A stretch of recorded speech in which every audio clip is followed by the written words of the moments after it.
ಅರ್ಥಪೂರ್ಣವಾದಂಥ ಸಾಹಿತ್ಯ ಸಂವಾದದ ಈ ಪವಿತ್ರ ಕಾರ್ಯಕ್ರಮದಲ್ಲಿ ವಾಗ್ದೇವಿ ತಾಯಿ ಶಾರದೆಯನ್ನು ಸ್ಮರಿಸಿ ನಮ್ಮೆಲ್ಲರ ಆರಾಧ್ಯ ದೈವಯೋಗಿ ಪದ್ಮಭೂಷಣ ಜಗದ್ಗುರು ಡಾಕ್ಟರ್ ಶ್ರೀ ಬಾಲಗಂಗಾಧರನಾಥ ಮಹಾಸ್ವಾಮೀಜಿಯವರ ದಿವ್ಯ ಚೇತನಕ್ಕೆ ಮನಸಾರಮಿಸಿ ಇಂದಿನ ಈ ಕಾರ್ಯಕ್ರಮದ ಮುಖ್ಯ ಅತಿಥಿಗಳಾಗಿ ಭಾಗವಹಿಸಿ ಕಾರ್ಯಕ್ರಮ ಉದ್ಘಾಟಿಸಿಕೊಟ್ಟಂಥ ವಿಶ್ರಾಂತ ಕುಲಪತಿಗಳಾಗಿ ಪ್ರಸ್ತುತ ಕನ್ನಡ ಜಾನಪದ ಪರಿಷತ್ತಿನ ಅಧ್ಯಕ್ಷರಾಗಿರ್ತಕ್ಕಂಥ ಡಾಕ್ಟರ್ H.E. ಬೋರ್ಲಿಂಗಯ್ಯ ಉಪಸ್ಥಿತಿಯಿದೆ. ನಾಡಿನ ಹಿರಿಯ ಸಾಹಿತಿ ರಾಗ ಎಂದೇ ಪ್ರಸಿದ್ಧರಾಗಿರ್ತಕ್ಕಂಥ ರಾಮೇಗೌಡರಿದ್ದಾರೆ. ಪ್ರಾಸ್ತಾವಿಕ ನುಡಿಗಳನ್ನು ಹೇಳಿ ಸರ್ವರನ್ನು ಕೂಡ ಸ್ವಾಗತಿಸಿದ ನಾಡಿನ ಚಿಂತಕ, ವಿಶ್ವದೆಲ್ಲೆಡೆ ಕನ್ನಡ ಸಾಹಿತ್ಯವನ್ನು, ಜ್ಞಾನವನ್ನು, ಕನ್ನಡ ಪ್ರಜ್ಞೆಯನ್ನು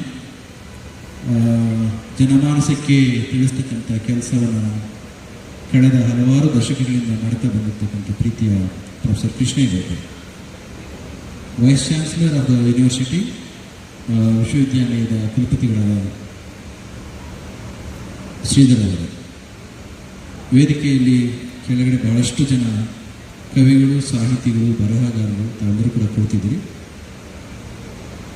ಸಭೆಯ ಮತ್ತು ಕಾರ್ಯಕ್ರಮದ ವಿಧಿವಿಧಾನದ ಪ್ರಕಾರ ತಾವೆಲ್ಲರೂ ಕೂಡ ಸಂದರ್ಭ ಬಂದಾಗ ತಮ್ಮ ಭಾವನೆಗಳನ್ನು ಹಂಚಿಕೊಳ್ಳೋರು ಇರೋದರಿಂದ ಕಾರ್ಯಕ್ರಮ ಸ್ವಲ್ಪ ತಡವಾಗಿ ಪ್ರಾರಂಭ ಆಗೋದ್ರಿಂದ ಆದಷ್ಟು ಬೇಗ ಮುಗಿಸಿ ನಾವೆಲ್ಲರೂ ಕೂಡ ಕೆಳಗಡೆ ಬಂದು ನಿಮ್ಮಗಳಿಗೆ ವೇದಿಕೆಯನ್ನು ತೆರವು ಮಾಡಿಕೊಡಬೇಕಾಗಿದೆ. ನಿಮ್ಮೆಲ್ಲರನ್ನೂ ಕೂಡ ಈ ಕಾರ್ಯಕ್ರಮಕ್ಕೆ ಸ್ವಾಗತಿಸಿ ಪ್ರೀತಿಯ ಆಧುನಿಕ ಕಾಲದ ಮಕ್ಕಳು, ವಿದ್ಯಾರ್ಥಿಗಳು, ವಿದ್ಯಾರ್ಥಿನಿಯರು ಇಲ್ಲಿದ್ದಾರೆ. ಆಸ್ತಿಕ ಸದ್ಭಕ್ತರು ತಾವೂ ಇದ್ದೀರಿ, ಪತ್ರಿಕಾ ಮಾಧ್ಯಮ ಬಂಧುಗಳು ಇಲ್ಲಿದ್ದೀರಿ. ಬಂದಂತೆಲ್ಲ ಆಸ್ತಿಕ ವಿಷಯ ಕಾರ್ಯಕ್ರಮದ ಉದ್ಘಾಟನೆಯಾಗಿದೆ. ಈಗ ಮುಂದಿನ ಗೋಷ್ಠಿ ಪ್ರಾರಂಭ ಆಗಬೇಕಾಗಿದೆ. ಕನ್ನಡದ ಸಾಹಿತ್ಯ ಮತ್ತು ಅದರ ವರ್ತಮಾನದ ಸ್ಥಿತಿ ಒಂದು ಸಂವಾದ ಸಾಹಿತ್ಯಾತ್ಮಕವಾಗಿ ಪ್ರೊಫೆಸರ್ ಕೃಷ್ಣೇಗೌಡರು ಹಲವಾರು ವಿಚಾರಗಳನ್ನು ಪ್ರಸ್ತಾಪ ಮಾಡಿದ್ದಾರೆ. ಸಾಹಿತ್ಯ ಅಂತಕ್ಕಂತಹದ್ದು ನನಗೆ ಅನಿಸೋದು ಸದಾ ಕಾಲದಲ್ಲಿ ಆಧುನಿಕವಾಗಿರ್ತಕ್ಕಂಥ ವಿಜ್ಞಾನಕ್ಕೂ ಅಥವಾ ಆಧುನಿಕ ಕಾಲದ ಜ್ಞಾನಕ್ಕೂ ಮತ್ತು ನಮ್ಮ ಹಿಂದೆ ಇರ್ತಕ್ಕಂಥ ತಾವು ಹೇಳಿದಾಗ ಒಂದು ಮೆಟಾಫಿಸಿಕಲ್ ನಾಲೆಡ್ಜ್ಗಳನ್ನು ಒಂದು ಕೊಂಡಿಯಾಗಿ, ಒಂದು ಸೇತುವೆಯಾಗಿ ಕೆಲಸವನ್ನು ಮಾಡ್ತಾ ಇರ್ತಕ್ಕಂಥದ್ದು. ನಮ್ಮ ಒಳಗಡೆ ಹಲವಾರು ಆಯಾಮಗಳು ನಮ್ಮ ಬದುಕಿನಲ್ಲಿದ್ದಾವೆ.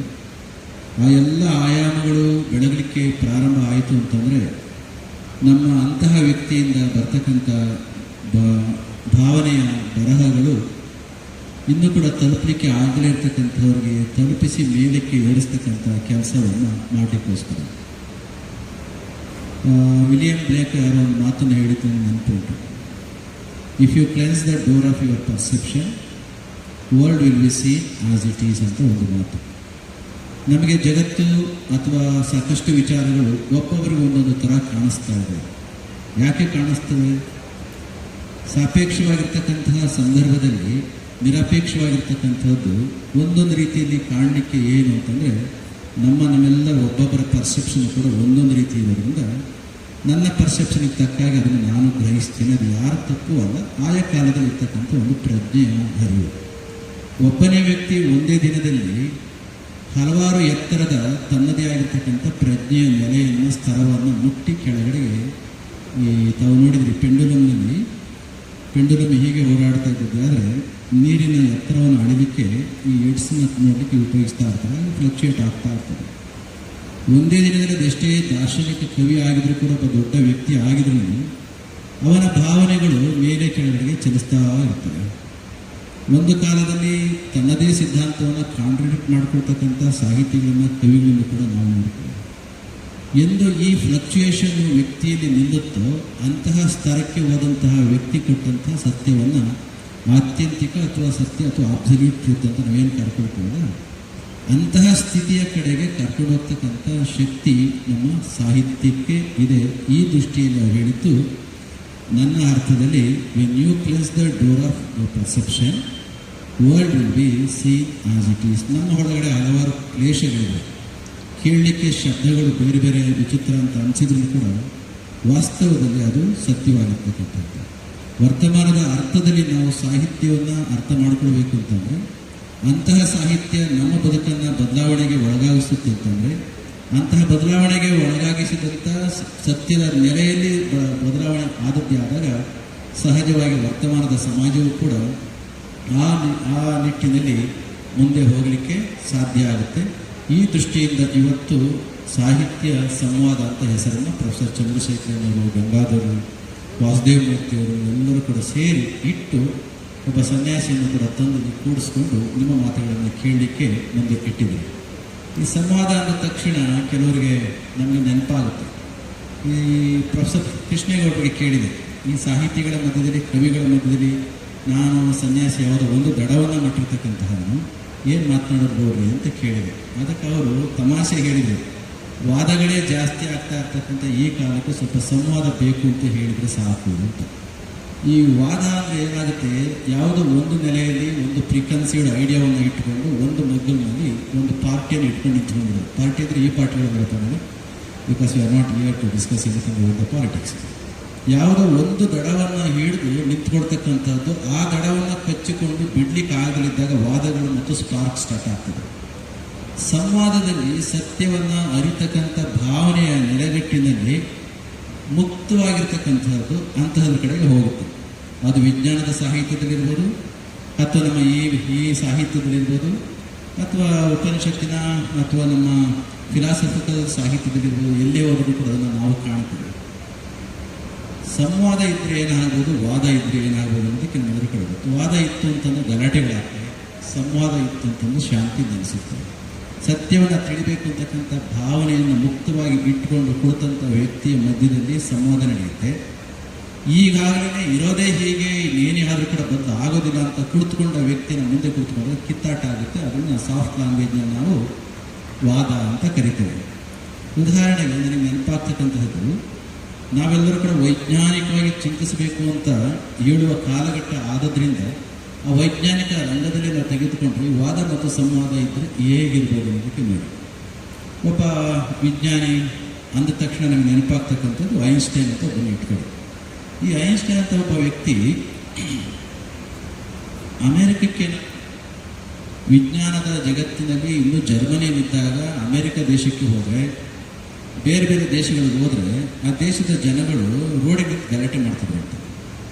ಅದರಲ್ಲೂ ಈ ವಿಜ್ಞಾನಿ ನಿಮಗೊಂದು ಪುಸ್ತಕ ಇವತ್ತು ಕೊಟ್ಟಿರ್ಬೋದು, ಯಾವುದದು ಅಭಿಮತ ಅಂತ ಒಂದು ಪುಸ್ತಕ ಸಿಕ್ಕಿದರೆ ಅದನ್ನು ಓದಿದರೆ ಆ ವ್ಯಕ್ತಿಯ ಜೀವನದ ಹಲವಾರು ಮಗ್ಗಲುಗಳನ್ನು, ಹಲವಾರು ಫೇಸೆಟ್ಸ್ಗಳನ್ನ ಪರಿಚಯಿಸ್ತಕ್ಕಂಥ ಐಡಿಯಾಸ್ ಆ್ಯಂಡ್ ಒಪಿನಿಯನ್ಸ್ ಅಂತ ಇದ್ದ ಕಾಲದಲ್ಲಿ, ಯಾರು ಐನ್ಸ್ಟೈನ್ ಇದ್ದ ಕಾಲದಲ್ಲಿಯೇ ಅವನ ಬರಹಗಳು ಮತ್ತು ಅವನ ಅಭಿಪ್ರಾಯಗಳು, ಅವನ ಪ್ರವಚನಗಳು, ಅವನ ಲೆಕ್ಚರ್ಸ್ನ ಕೂಡಿಟ್ಟು ಅವನಿದ್ದ ಕಾಲದಲ್ಲಿಯೇ ಅವನೇ ಒಪ್ಪಿಕೊಂಡಂತಹ ಒಂದು ಪುಸ್ತಕ ಐಡಿಯಾಸ್ ಆ್ಯಂಡ್ ಒಪಿನಿಯನ್ಸ್. ಇತ್ತೀಚೆಗೆ ನಮ್ಮ ಪ್ರೊಫೆಸರ್ ಚಂದ್ರಶೇಖರನವರು, ವಾಸುದೇವ ಮೂರ್ತಿಯವರು ಇಬ್ಬರು ಸೇರಿಕೊಂಡು ವಿಶ್ವವಿದ್ಯಾಲಯದ ಮುಖಾಂತರ ಅದನ್ನು ಭಾಷಾಂತರವನ್ನು ಮಾಡಿ ಈಗ ಅದನ್ನು ಕನ್ನಡದಲ್ಲಿ ಬಂದಿರೋದನ್ನು ಓದಲಿಕ್ಕೆ ಅವಕಾಶ ಇದೆ. ಇದರ ಹೊರತಾಗಿ ಆಯಾ ವಿಚಾರಗಳಿಗೆ ಬೇರೆ ಎಲ್ಲಾದರೂ ಕೂಡ ಬಂದದ್ದೇ ಆದರೆ ಅದು ಸ್ವಲ್ಪ ಡಿಸ್ಟಾರ್ಟೆಡ್ ಟ್ರೂತ್ ಅಂತ ನಾವು ಹೇಳಲಿಕ್ಕೂ ಕೂಡ ಟ್ರೂತ್ಗೆ ಡಿಸ್ಟಾರ್ಟ್ ಆಗಬಾರ್ದು, ಆದರೆ ಡಿಸ್ಟಾರ್ಟೆಡ್ ಫ್ಯಾಕ್ಟ್ಸ್ ಅಂತ ನಾವು ತಿಳ್ಕೊಳ್ಬೇಕಾಗ್ತದೆ. ಆ ವಿಜ್ಞಾನಿ ಅಮೆರಿಕ ದೇಶಕ್ಕೆ ಹೋದಾಗ ಅಲ್ಲಿಯ ಹೆಣ್ಣು ಮಕ್ಕಳು ರೋಡಿಗೆ ನಿಂತು ಗಲಾಟೆ ಮಾಡ್ತಿದ್ರು ಅಂತ. ಯಾಕೆ ಗಲಾಟೆ ಮಾಡ್ತಿದ್ರು? ಅವರು ಯಾವುದೋ ಒಂದು ಮಗ್ಗನ್ನು ಇಟ್ಕೊಂಡು ನಿಂತಿರ್ತಿದ್ರು. ಒಂದು ಸಲ ಅವನಿಗೆ ಕೇಳ್ತಾರೆ ವಿಜ್ಞಾನಿ ಐನ್ಸ್ಟೈನ್ಗೆ, ಯಾಕೆ ನೀನು ಹೋದಾಗ ಗಂಡಸರಿಗಿಂತ ಹೆಣ್ಮಕ್ಳನ್ನೇ ರೋಡಿಗೆ ಹಿಡಿದು ಕೆಲಸ ಗಲಾಟೆ ಮಾಡ್ತಾರಲ್ಲ ಅಂತ ಹೇಳಿದಾಗ ಐನ್ಸ್ಟೈನ್ ತಮಾಷೆ ಹೇಳಿದೆ, ನಾನು ತುಂಬ ಚೆನ್ನಾಗಿ ಕಾಣಿಸ್ತೀನಿ ಅದಕ್ಕೋಸ್ಕರ ಅಂತ. ಮುಂದೆ ಕಾಲ ಬದಲಾಯಿತು. ಇನ್ನೊಂದು ಘಟನೆ, ಒಂದು ಸಲ ಐನ್ಸ್ಟೈನ್ ಏನೋ ಒಂದು ವಿಚಾರವನ್ನು ಹೇಳಿದೆ. ಇಡೀ ಬ್ರಿಟಿಷ್ನವರು, ಇಂಗ್ಲೆಂಡ್ನವರು ಎಲ್ಲ ರೋಡ್ಗೆ ಗಲಾಟೆ ಮಾಡಿದರು. ಯಾಕೆ? ಸರ್ ಐಸಾಕ್ ನ್ಯೂಟನ್ ಅಂತಕ್ಕಂಥವನು ಆ ದೇಶಕ್ಕೆ ಸೇರಿದವನು. ಯಾವ ದೇಶಕ್ಕೆ? ಯುನೈಟೆಡ್ ಕಿಂಗ್ಡಮ್ಗೆ ಸೇರಿದವನು.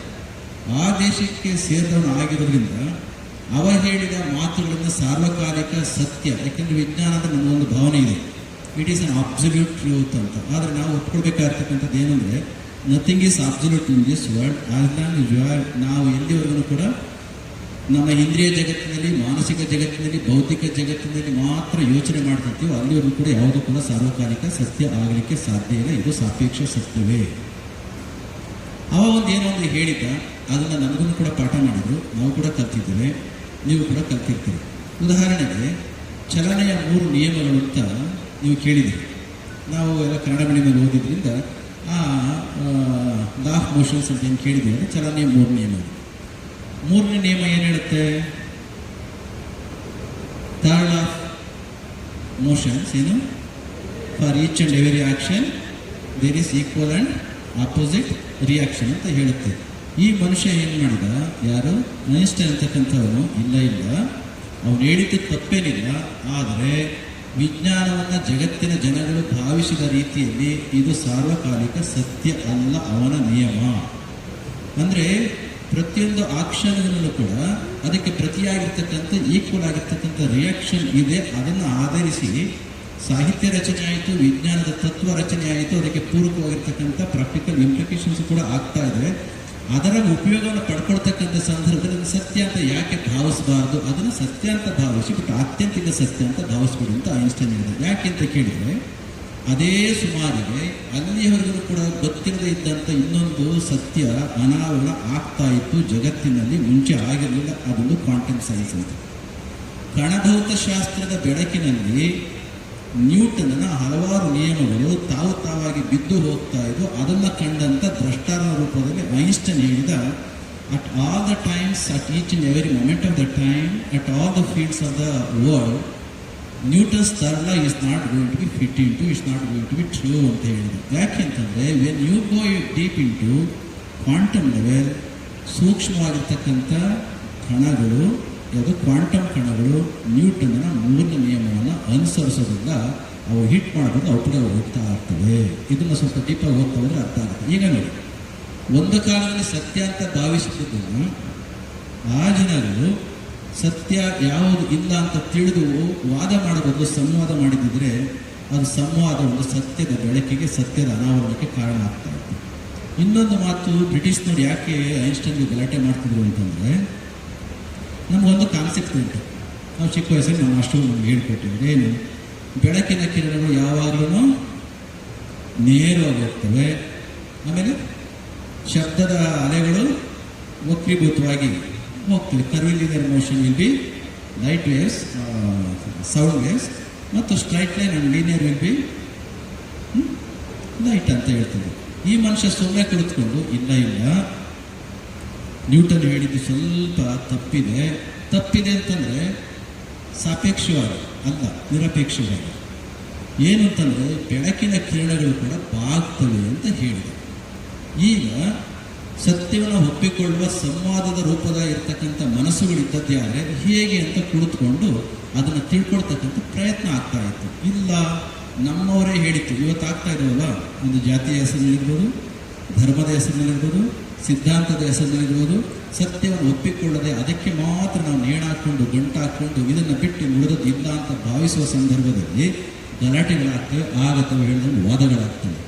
ಇವತ್ತಿನ ಈ ಕಾರ್ಯಕ್ರಮ ಇದುವರೆಗಿನ ನನ್ನ ತಿಳಿವು ಏನೇ ಇದ್ರೂ ಕೂಡ ಹಿರಿಯರು ಒಂದು ಹೆಜ್ಜೆ ಪ್ರಜ್ಞೆ ಇನ್ನೊಂದು ಎತ್ತರಕ್ಕೆ ಹೋಗಿ ಆ ವ್ಯಕ್ತಿ ಹೇಳಿದ ಹಾಗೆ ಇನ್ನೊಂದು ಎತ್ತರಕ್ಕೆ ಹೋಗಿ ಕೊಟ್ಟಂಥ ಸತ್ಯವನ್ನು ಕೊಟ್ಟಂತಹ ವ್ಯಕ್ತಿಯ ಮಾತುಗಳನ್ನು ಒಪ್ಪಿಕೊಳ್ಳಲಿಕ್ಕೆ ತಯಾರಿದ್ದರೆ ಅವಾಗ ಸಂವಾದ. ನಮ್ಮಲ್ಲಿ ಹಲವಾರು ಫಿಲಾಸಫರ್ಸ್, ಸಂತರು ವೈರುಧ್ಯದ ರೀತಿಯ ಬದುಕನ್ನು ನೀಡಿ ತತ್ವಗಳನ್ನು ಕೂಡ ಕೊಟ್ಟು ಹೋಗಿದ್ದಾರೆ. ಒಬ್ಬ ವ್ಯಕ್ತಿಯ ಅಧ್ಯಾತ್ಮದ ಇನ್ನೂ ಒಂದು ಎತ್ತರದ ಸ್ಥಿತಿಯ ತತ್ವಗಳನ್ನು ಜಗತ್ತಿಗೆ ಕೊಟ್ಟದ್ದೇ ಆದರೆ ಅದು ಸಂತನಿರ್ಬೋದು, ಸಂತ ರೂಪದ ಕವಿ ಇರ್ಬೋದು, ಮತ್ತು ಸಾಹಿತ್ಯ ಇರ್ಬೋದು. ಒಂದು ಕಾಲದಲ್ಲಿ ಕೊಟ್ಟಿರ್ತಾರೆ, ಇನ್ನೊಂದು ಅದೇ ವ್ಯಕ್ತಿಯ ಸಾಹಿತ್ಯವನ್ನು ಅದೇ ಕಾಲಘಟ್ಟದಲ್ಲಿ ಅಥವಾ ಇನ್ನೊಂದು ಮೊಗ್ಗದಲ್ಲಿ ನೋಡಿದಾಗ ಅದಕ್ಕೆ ತದ್ವಿರುದ್ಧವಾಗಿರ್ತಕ್ಕಂಥ ರೀತಿಯಲ್ಲಿರುತ್ತೆ. ಯಾವುದನ್ನು ಒಪ್ಪಿಕೊಳ್ಳದೇ ಇರ್ತಕ್ಕಂಥ ಒಂದು ಸ್ಥಿತಿಯಲ್ಲಿ ಇನ್ನೊಂದು ರೀತಿಯಲ್ಲಿ ಅದನ್ನು ಒಪ್ಪಿಕೊಂಡು ಮಾಡ್ತಾರೋ, ಇದು ಯಾಕೆ ಕಾಂಟ್ರಡಿಕ್ಷನ್ ಅಂತ ಒಂದು ಶಬ್ದ, ಒಂದು ರೀತಿ ಬರ್ತದೆ. ಸತ್ಯವನ್ನು ಎತ್ತರಕ್ಕೆ ಹೋಗಿ ಅರಿತವರು ಕೆಳಗಡೆ ಬಂದು ಕೆಲವು ಕೆಲಸಗಳನ್ನ ಮಾಡ್ತಾ ಇರ್ತಾರೆ. ಉದಾಹರಣೆಗೆ, ಯಾಕೆ ವಾದದ ಹೆಸರಿನಲ್ಲಿ ಸಂವಾದವನ್ನು ಮಾಡಬೇಕಾಗುತ್ತೆ ಅಂತಂದರೆ, ನಮಗೆ ಗೊತ್ತು, ನಮಗೆ ಒಂದು ಮುಳ್ಳು ಒಕ್ಕೊಂಡಿರುತ್ತೆ ದೇಹದ ಖಂಡಕ್ಕೆ. ಆಗ ಆ ಮುಳ್ಳನ್ನು ತೆಗಿಬೇಕು ಅಂತಂದರೆ ಇನ್ನೊಂದು ಅದಕ್ಕಿಂತ ಸ್ಟ್ರಾಂಗ್ ಆಗಬೇಕಾಗಿರ್ತಕ್ಕಂಥ ಒಂದು ನೀಡನ್ನು ತೆಗೆದುಕೊಂಡು ಅದನ್ನು ಕಿತ್ತಾಕಬೇಕಾಗುತ್ತೆ. ಈಗ ಅದಕ್ಕೂ ಪೂರ್ವದಲ್ಲಿ ಆ ವ್ಯಕ್ತಿ ಏನು ಮಾಡಿರ್ತಾನೆ, ಕುಳಿತುಕೊಂಡು ಮನೆಯಲ್ಲಿ ಮಗನನ್ನು ಪ್ರೀತಿ ಮಾಡಿರ್ತಾನೆ. ಈಗ ಮುಳ್ಳು ಹೊಕ್ಕಿರೋದು ಯಾರಿಗೆ? ಮಗನಿಗೆ. ಆ ಮಗನಿಗೆ ಒಂದು ಕಡೆ ಮುಳ್ಳು ಹೊಕ್ಕಿದೆ. ಆಪರೇಷನ್ ಮಾಡೋದಕ್ಕೆ ಮುಂಚೆ ಅದೇ ವ್ಯಕ್ತಿ ಇಲ್ಲಿ ಕುಳಿತುಕೊಂಡು ಮಗನನ್ನು ತುಂಬ ಪ್ರೀತಿ ಮಾಡಿರ್ತಾನೆ. ಪ್ರೀತಿ ಮಾಡಿತ್ತು ಭಕ್ತಿ ಅನ್ನೋದಾದರೆ ಅಲ್ಲಿಗೆ ಬಂದು ಅವನು ಆಪರೇಷನ್ ಮಾಡಬೇಕಾದಂಥ ಅನಿವಾರ್ಯತೆ ಬಂದಾಗ ಅದನ್ನು ಇನ್ನೊಂದೇನೋ ಕರ್ಕೊಂಡ್ರೆ ಇದರೊಳಗಡೆ ಸತ್ಯ ಯಾವುದು, ಅಸತ್ಯ ಯಾವುದು, ವಾದ ಯಾವುದು, ಸಂವಾದ ಯಾವುದು. ಅದಕ್ಕಾಗಿ ಕೆಲವೊಂದು ಸಂದರ್ಭದಲ್ಲಿ ಜನಗಳ ಅಜ್ಞಾನವನ್ನು ಕಳಲಿಕ್ಕೋಸ್ಕರ ಅಥವಾ ಅಜ್ಞಾನದ ತಿಳುವಳಿಕೆಯನ್ನು ನಿವಾರಣೆ ಮಾಡಿ ಅದರ ಅರಿವನ್ನು ಕೊಡಲಿಕ್ಕೋಸ್ಕರ ಇನ್ನೊಂದು ಆಯುಧವನ್ನು ಉಪಯೋಗಿಸಿ ಅದನ್ನು ಕೂಡ ಬಿಸಾಡ್ತಕ್ಕಂಥ ಸಂದರ್ಭ ಬರುತ್ತೆ, ಸರಿದಾರಿಗೆ ತಂದು ಕೊಟ್ಟಿದ್ದಾರೆ. ಅಂತಹದೊಂದನ್ನು ಸಂವಾದದ ರೂಪದ ಸಾಹಿತ್ಯದ ಒಂದು ವಿಮರ್ಶೆಯ ಕಾರ್ಯಕ್ಕೋಸ್ಕರ ನಾವು ಇಲ್ಲಿ ಕುಳಿತಿದ್ದೇವೆ. ತಾವು ಹೇಳ್ತಾ ಇದ್ದೀವಿ, ಹಿಂದೆ ಗುರುಗಳನ್ನು ನಿರಾಕರಣೆ ಮಾಡ್ತಕ್ಕಂಥದ್ದು ಮತ್ತು ಎಸ್ಟಾಬ್ಲಿಷ್ಡ್ ಸಿಸ್ಟಮ್, ವ್ಯವಸ್ಥಿತವಾಗಿರ್ತಕ್ಕಂಥ ಈಗಿರ್ತಕ್ಕಂಥ ಸಿಸ್ಟಮನ್ನು ಪ್ರಶ್ನೆ ಮಾಡ್ತಕ್ಕಂಥದ್ದು ಅಂತ. ಪ್ರಶ್ನೆ ಪ್ರಜ್ಞೆಯ ಎತ್ತರದಲ್ಲಿ ಬಂದದ್ದೇ ಆದರೆ ಅದು ಮುಂದಿನವರಿಗೆ ಬೆಳಕಾಗುತ್ತೆ. ಇಲ್ಲ ಅಜ್ಞಾನದ ಹೆಸರಿನಲ್ಲಿ ಮತ್ತಷ್ಟು ನನ್ನ ಅಜ್ಞಾನದ ಎತ್ತರಕ್ಕೆ ಆದರ್ಶಗಳನ್ನ ಕೆಳಗೆ ಇಳಿತಕ್ಕಂಥ ಕೆಲಸವನ್ನು ಮಾಡಿದ್ದೆ ಆದರೆ ಇನ್ನು ಬಹಳ ಕಾಲ ಅಂತಹ ಸಮಾಜ ಅಥವಾ ವ್ಯವಸ್ಥೆ, ಅಂತಹ ತಿಳುವಳಿಕೆ, ಅಂತಹ ಮಾನಸಿಕ ಪ್ರಜ್ಞೆ ಇನ್ನೂ ಸ್ವಲ್ಪ ಕಗ್ಗತ್ತಲೇ ಇರಲಿಕ್ಕೆ ಸಾಧ್ಯ ಆಗುತ್ತೆ. ನಾವು ಅನುಸರಿಸಬೇಕಾಗಿರ್ತಕ್ಕಂಥದ್ದನ್ನು ಕೂಡ ಯಾರನ್ನ ಅಂತಂದರೆ ಯಾವ ವ್ಯಕ್ತಿಯ ಪ್ರಜ್ಞೆ ಅದನ್ನು ತಿಳಿತಕ್ಕಂಥದ್ದೊಂದು ಸ್ವಲ್ಪ ಶಕ್ತಿ ನಮಗಿದ್ದದ್ದೇ ಆದರೆ ಅದು ಭಾಳಷ್ಟು ಅನುಕೂಲ ಆಗುತ್ತೆ. ಕುವೆಂಪು ಅವರ ಒಂದು ಗುರುವಿನ ಮಾತು. ಕುವೆಂಪು ಎಷ್ಟು ಎತ್ತರಕ್ಕೆ ಹೋದಂಥವ್ರು, ಚಿಕ್ಕ ವಯಸ್ಸಿನಿಂದ ಹಿಡಿದು ಕೊನೆಯವರೆಗೂ ಕೂಡ ಗುರು ಪರಂಪರೆಯನ್ನು ಬಿಟ್ಟವರು. ಅವರು ಹೇಳ್ತಾ ಇದ್ದದ್ದು ಒಂದು ಮಾತು, ಇದುವರೆಗೂ ನೀನನ್ನ ಕೈ ಹಿಡಿದು ನಡೆಸಿರುವೆ, ಮುಂದೆಯೂ ನೀನನ್ನ ನಡೆಸೇ ಗುರು, ಅಂದಿನಂತೆಯೇ ಇಂದು ನಾನೊಂದು ಶಿಶುವೆಂದು ಮುಂದೆಯೂ ನೀನನ್ನ ಸಲಹೆ ಗುರು. ಗುರುವನ್ನ ಶಬ್ದವನ್ನು ಕುವೆಂಪು ಅವರು ಎಷ್ಟೊಂದು ಚೆಂದಾಗಿ ಬದುಕಿನ ಅಂತ್ಯದವರೆಗೂ ಕೂಡ ಅದನ್ನು ಉಪಯೋಗಿಸ್ತಾ ಇದ್ರು, ಅದನ್ನು ಭಾವಿಸ್ತಾ ಇದ್ರು. ಅಂತಹ ಗುರು ಪರಂಪರೆಯ ಶಕ್ತಿ, ಗುರು ಪರಂಪರೆಯ ಸಂಖ್ಯೆ ಹೆಚ್ಚು ಆಗಲಿ ಅಂತ ಹೇಳಿ ಮುಂದಿನ ಗೋಷ್ಠಿಗಳಿಗೆ ಸಮಯದ ಅವಶ್ಯಕತೆ ಇರೋದರಿಂದ ಇಂದು ಪ್ರಾರಂಭವಾಗಿರ್ತಕ್ಕಂಥ ಆದಿಚುಂಚನಗಿರಿಯ ವಿಶ್ವವಿದ್ಯಾನಿಲಯ ಕೇವಲ ವಿಜ್ಞಾನ ಕ್ಷೇತ್ರಕ್ಕೆ, ಮೆಡಿಕಲ್ ಎಜುಕೇಷನ್ ಕ್ಷೇತ್ರಕ್ಕೆ ಅಥವಾ ಆಧುನಿಕವಾಗಿರ್ತಕ್ಕಂಥ ಕ್ಷೇತ್ರಕ್ಕೆ ಅಷ್ಟೇ ಮೀಸಲಾಗಿರದೆ, ಆಗಲೇ ಹೇಳಿದಾಗೆ ಆತ್ಯಂತಿಕ ಸತ್ಯಕ್ಕೂ ಸಾಪೇಕ್ಷ ಸತ್ಯಕ್ಕೂ ಮಧ್ಯೆ ಇರ್ತಕ್ಕಂಥ ಒಂದು ಬ್ರಿಡ್ಜ್ ಆಗಿ, ಒಂದು ಸೇತುವೆಯಾಗಿ ಕೆಲಸ ಮಾಡ್ತಕ್ಕಂಥ ಶಕ್ತಿ ಇರ್ತಕ್ಕಂಥ ಸಾಹಿತ್ಯವನ್ನು, ಅಂತಹ ಕಾರ್ಯಕ್ಕೆ ಮೀಸಲಾಗಿಟ್ಟಿರ್ತಕ್ಕಂಥ ಸಾಹಿತಿಗಳನ್ನು ಏನನ್ನೂ ಬಯಸದೆ ಬದುಕೆಲ್ಲವನ್ನು ಕೂಡ ಅದಕ್ಕಾಗಿ ಮೀಸಲಾಗಿಟ್ಟಿರ್ತಕ್ಕಂಥ ಅವರುಗಳನ್ನು ಕರೆಸಿ ಅವರುಗಳ ಮಾತುಗಳನ್ನು ಕೇಳ್ತಕ್ಕಂಥ, ಅವರನ್ನು ಗೌರವಿಸ್ತಕ್ಕಂಥ ಕಾರ್ಯವನ್ನು ನಮ್ಮ ವಿಶ್ವವಿದ್ಯಾಲಯ ಮಾಡ್ತಾ ಇರ್ತಕ್ಕಂಥ ತುಂಬ ಸಂತೋಷ ಇದೆ. ಅಂತಹದೊಂದು ಕೆಲಸವನ್ನು ಪ್ರೊಫೆಸರ್ ಚಂದ್ರಶೇಖರ, ಪ್ರೊಫೆಸರ್ ಗಂಗಾಧರ್, ವಾಸುದೇವಮೂರ್ತಿಯವರು ನೀವೆಲ್ಲರೂ ಸೇರಿ ಮಾಡಿರ್ತಕ್ಕಂಥ ತುಂಬ ಸಂತೋಷ. ನಿಮ್ಮೆಲ್ಲರ ಮಾತುಗಳನ್ನು ವಿವಿಧ ಹಂತಗಳಲ್ಲಿ, ವಿವಿಧ ವಲಯಗಳಲ್ಲಿ ಕೇಳಲಿಕ್ಕೆ ನಾನು ಕೂಡ ಕಾತರನಾಗಿದ್ದೇನೆ ಅಂತ ಹೇಳಿ ನಿಮ್ಮೆಲ್ಲರನ್ನು ಮತ್ತೊಮ್ಮೆ ಈ ಕಾರ್ಯಕ್ರಮಕ್ಕೆ ಶ್ರೀ ಆದಿಚುಂಚನಗಿರಿ ವಿಶ್ವವಿದ್ಯಾಲಯದ ಪರವಾಗಿ ಸ್ವಾಗತಿಸಿ ನನ್ನ ಮಾತನ್ನು ಮುಗಿಸ್ತೇನೆ. ಜೈ ಶ್ರೀರಾಮ್.